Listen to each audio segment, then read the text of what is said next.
The other day, I made a video sharing some of the bad behavior I witnessed on board the Carnival Freedom. And since then, unfortunately, it's gotten a lot worse. So much so, I had to involve ship security. And for those of you who are here because you just want to see the cruise news, well, there's some of that later on today too. Let's roll the intro.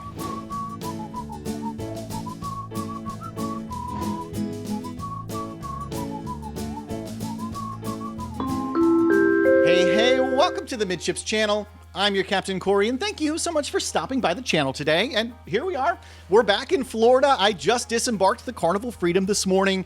It was the quickest disembarkation I've ever had. It took me 6 minutes from sitting in the restaurant waiting to get off the ship until I was out front of the terminal ready to go home. So great work, Carnival and Port Canaveral. Now, the other day, I released arguably one of my more popular videos on this channel, highlighting some of the behavior that I recently experienced on board the Carnival Freedom. And when I made that video, I was only 2 days into a 4-day cruise. And would you believe, it got even wilder. I shared some of the really bad behavior that I witnessed on board this ship, from things being thrown overboard to spitting contests off the side of the ship, to guests that were so intoxicated they publicly made fools of themselves. Well, what if I told you that the other day, after I shared that video with you, things escalated even further for me?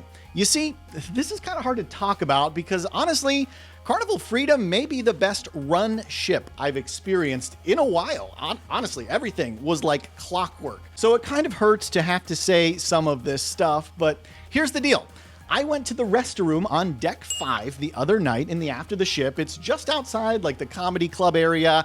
Alchemy bar is there. There's elevators, piano bar. It's all there. If you've cruised Carnival, you know the deck 5 aft restrooms. It's like a weird shared experience with a guy's room, a gal's room.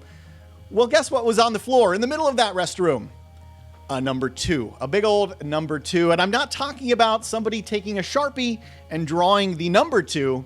I'm talking about a person, a Picasso, creating a number 2 on the floor in the middle of the restroom. Not in a stall. No, right out kind of where the sinks and the toilets are.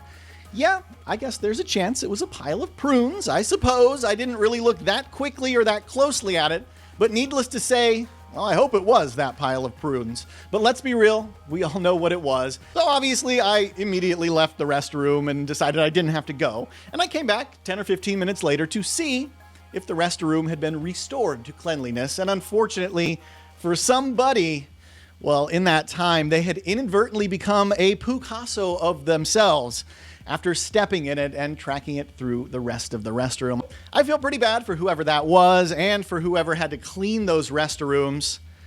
I assume that person was down in the dumps that day. And later that night, I actually got to call security and have them come up to my room. And I'm going to tell you about that as soon as I remind you, if you've got a cruise on the books and you want to be a little more prepared ahead of time, well, one of the best ways to do it is by shopping ahead of time in the Midships Amazon store for some amazing cruise essentials. I'm even using my little fan I sell in there because my AC is not keeping up today with the Florida heat.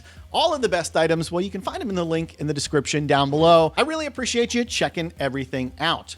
So we all know that Carnival recently has begun taking actions to crack down on marijuana use on their ships. Very drastic actions, in my opinion, so much so that they are having all of their loyal passengers and their new passengers alike line up, backs against the wall, placing their bags on the floor and submitting to a drug screening by a canine and an officer prior to boarding the fun ship. And in certain ports, you're going to find the same treatment as you're walking on board the ship. You'll find a secret second dog, and sometimes you might even encounter a dog cruising along with you. Well, I can tell you that the Carnival Freedom might be a prime candidate for the surprise second dog and the onboard dog because one of my neighbors somehow made it past the puppy with their Mary J. And when I tell you that my room on the second evening and the last evening of the cruise was flooded with the odor of marijuana, well, that's an understatement. And you know, it's one of those things, it makes me really nauseous. I get actually physically sick when I'm just like sitting in the smell of it from somebody else, especially in like a confined small space like the interior cabin that I was cruising in. And you know, I figured after the first time I smelled it, it was probably done. So I let it go.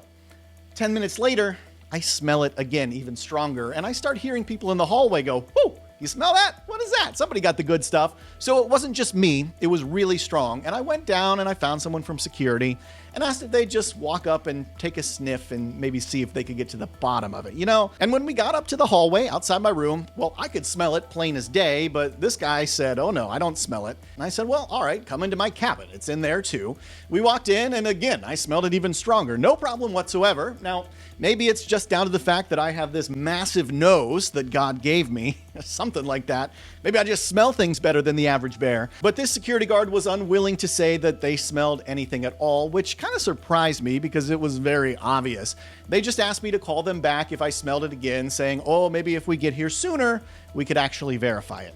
And look, the only thing that they're going to do if they verify it is drop some letters under everybody's door, kind of around my room, warning them against smoking inside. That's what cruise lines do to handle this kind of thing. Usually that fixes the problem. It gives the person who's doing it the chance to say, oh, crap. They're on to me. Regardless, it doesn't seem like they really did anything more to handle the situation. I did not receive any follow-up notices, calls, or knocks on the door. And you know, I guess that's their choice, but it was a little surprising to me, given the tough talk and all of the drug dogs I've seen as of late with Carnival Cruise Line. It just doesn't seem like anything is really changing at the heart of the culture with these cruises. And y'all, I'm sorry because I really wanted to like this cruise. And it's just a shame that my fellow passengers had to go and spoil the fun on this fun ship. And since we're talking about Carnival, why don't we get into some big cruise news coming out? If you're looking to book a Carnival cruise, Carnival is actually closing down their online booking systems worldwide, or at least in the US, later this week to perform a major overhaul of their website or their back end. So if you're looking to book a cruise, we'll do it now. Don't wait, because September 16th and 17th, you'll likely be unable to make new bookings at all. And you never know, things could be changing, prices could be going up on the back end, new promotions, old promotions.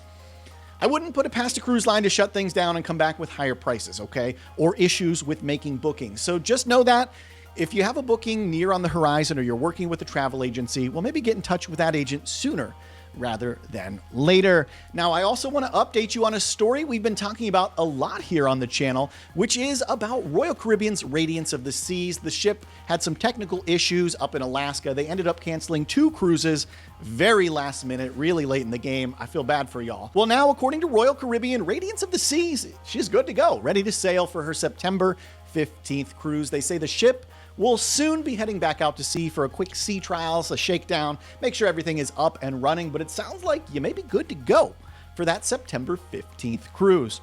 And perhaps the biggest story of the day that I'm going to save for late in the game, the totals are in, and 2023 will be the busiest year ever on record for tourism in the Bahamas. Have you noticed there's more people on your cruise than ever? When have you ever seen this many people on a cruise ship before?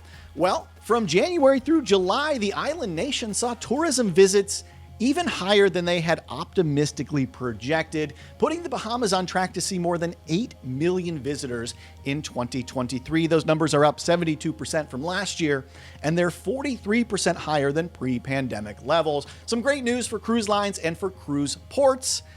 If you made it this far into today's episode, hey, why don't you get subscribed to the channel? There's 20,000 other folks that think this channel's worth watching, and well, I think you would find it worth watching as well. Do me a favor, leave a big old thumbs up down in the comment section if you think I found something other than prunes in the restroom on the Carnival Freedom the other day. Thank you so much for stopping by the channel today, and of course, until next time, we'll see ya on the Poop Cruise. Oh no, we'll see ya on the Midships. La la la la la la la la la la la la la la la la la